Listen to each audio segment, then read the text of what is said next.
Hey everybody, it's me again, Russ Shaw, coming at you from downtown Seattle, Washington, with another dashcam session.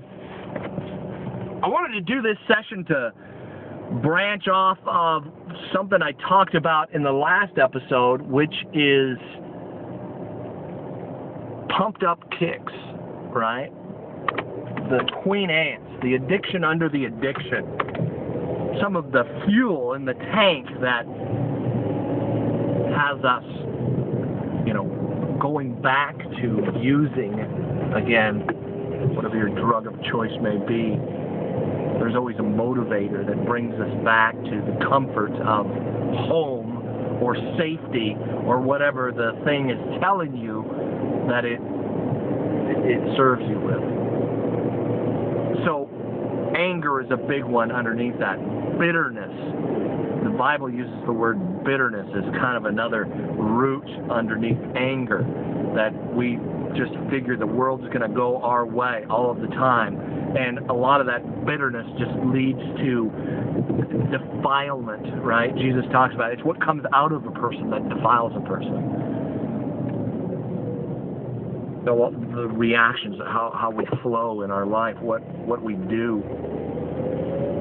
And a good gauge for this, right? A good gauge to tell how, corroded your heart may be. Use the battery analogy. You look at a battery, is there a gauge to tell you? You just look, is there corrosion? You need to clean that up. Our hearts have a kind of gauge, and here's a good way to gauge that. How often, when you're in a conflict, and you will be in relationships, if you're in relationships with other people, you will get in conflict. I guarantee it. If you're in a romantic relationship, let me tell you something. You'll get in a fight if it's healthy, right? If you're in a healthy relationship, you will have disagreements and disputes. It's just the way it is. And in those disagreements and disputes, how often do you use the words always and never? All right? Nobody is always or never anything. So that's a good way to judge how self-righteous that you may be, that you are the person that, right, holds the judgment gavel of always and never. Because that's not really true, is it? It's just a lashing out emotional reaction. Here's another one. In a conflict, how often do you use the word you? Well, you always, you never, right? The word you is another one. If you can eliminate the word you from your disputes, it's huge. It makes a huge difference. You'll notice the habit.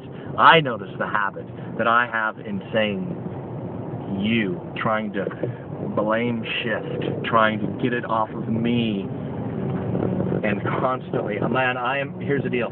My strength is in words. I'm gifted in that, and sometimes that is a great weapon. I pull out of the sheath, and I go after someone with a myriad of you, always and never.